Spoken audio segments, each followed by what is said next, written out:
Hello दोस्तों, welcome bank two माय channel. मैं रंजू राय, मैं रजनी राय, छपरा बिहार से रोल लोग ढेर सारा स्वागत अपने चैनल में कर रहा बानी। से आई लोगिन अपन ढेर सारा प्यार दुलार आशीर्वाद बनाई लोगिन। जे भी भैया दीदी हमारे चैनल पे नया बानी सब्सक्राइब करके ना भुलाए लो। जे रेगुलर व्यूवर्स सब्सक्राइबर्स बानी लोगिन वहाँ लोग शेयर लाइक और सब्सक्राइब जरूर कर दे। आप लोग कमेंट करके बताए वो गीत कैसा लागल है। और चलिए इस सावन में हमारे खुद के प्रस्तुति बाटे, खुद के रचना भी बा।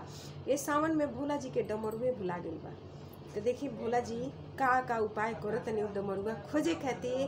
तो वो लोग अपना घर में महादेव जी लोग के यहीं कदर करे लो, यहीं सहारा सपोर्ट करे लो।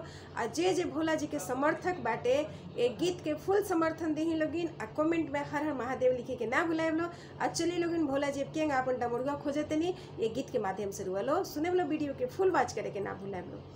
डमरुआ है गौरा हो गईले चोरी, डमरुआ है गौरा हो गईले चोरी, डमरुआ है गौरा हो गईले चोरी, डमरुआ है गौरा हो गईले चोरी। अब भोला जी का इल्जाम लगाओ तनी से देखी। नहीं बरटोल गौरा नहीं परोसा, नहीं बरटोल गौरा नहीं परोसा, अरे मतिया है गौरा बौरा गईले मोरे, मतिया है गौरा बौरा गईले मोरी, डमरुआ है गौरा हो गईले चोरी, डमरुआ है गौरा हो गईले चोरी।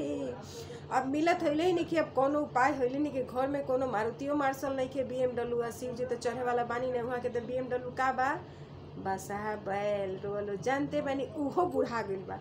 तो देखी अरे नइखे कोनो सवारी हो गौरा, नइखे कोनो सवारी हो गौरा, अरे नंदी बैलवा बुढ़ा गईले गौरा, नंदी बैलवा बुढ़ा गईले गौरा, अरे कहाँ कहाँ खोजे हम जाई हो गौरा, अरे कहाँ कहाँ खोजे हम जाई गौरा, डमरुआ है गौरा हो गईले चोरी, डमरुआ है गौरा हो गईले चोरी।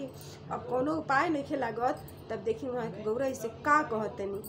अरे कही तू तो ये गौरा तोहरो नहीं हर जैती, कही तू तो ये गौरा तोरे नहीं हर जैती, अरे बाबा से कही के हम के डमरू दिवैती, बाबा से कही हम के डमरू दिवैती, अनत मतिया हमार बौरा गई है गौरा, तो मतिया हमार बौरा गई है गौरा, डमरुआ है गौरा हो गईले चोरी, डमरुआ है गौरा हो गईले चोरी। अरे कही तू तो ये गौरा भैया लगे जैती, कही तू तो ये गौरा भैया लगे जैती, दहेज में हमके मारुति दिवै तू, दहेज में हमके मारुति दिवै तू, अरे बुढ़ा गईले है गौरा बुढ़वा बैलवा, बुढ़ा गईले ये गौरा हमरो बैलवा, बुढ़ा गईले है गौरा बुढ़वा बैलवा, अरे कैसे के खोज गौरा हम हूँ डमरुआ, कैसे के खोज गौरा हम हूँ डमरुआ, हेरा गईले ये गौरा मतिया हमारी, हेरा गईले ये गौरा मतिया हमारी, डमरुआ है गौरा हो गईले चोरी, डमरुआ है गौरा हो गईले चोरी।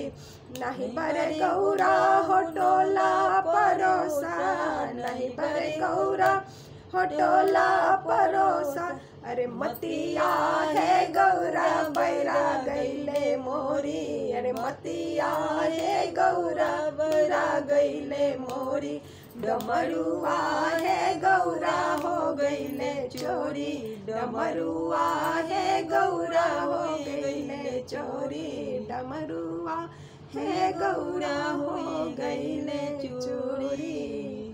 जे भी महादेव के भक्त हुई गीत के देखे के प्रस्तुति के सुने के एकदम बिल्कुल ना भुलाए लोग। फुल प्रेजेंटेशन देखब लोग, कैसा लागल है बताए लोग कमेंट करके, हर हर महादेव लिखब लोग, तभी हम बुझे लो हमारा गीत से पूरा आनंदमय हो गई बनी लोग। अब भोला जी के डमरू भुला गई बा, कौन कौन उपाय से देखी डमरू वहाँ के खोजा तनी मिलल बा कि ना, नेक्स्ट सॉन्ग में बताए कि वहाँ के डमरू मिलल बा कि ना। नेक्स्ट भी हमारे प्रेजेंटेशन जे हुई उस शिव जी के भी कल ही, ठीक बा। तो हमें देखब लोग कि वहाँ के डमरू मिलल बा कि ना। तब तक थोड़ा हमरा के समय दी लोगिन, बिता लेवे के समय हो गइल बा। सब लोग के गोड़ छू के गोड़ लगे तनी, टाटा बाय बाय।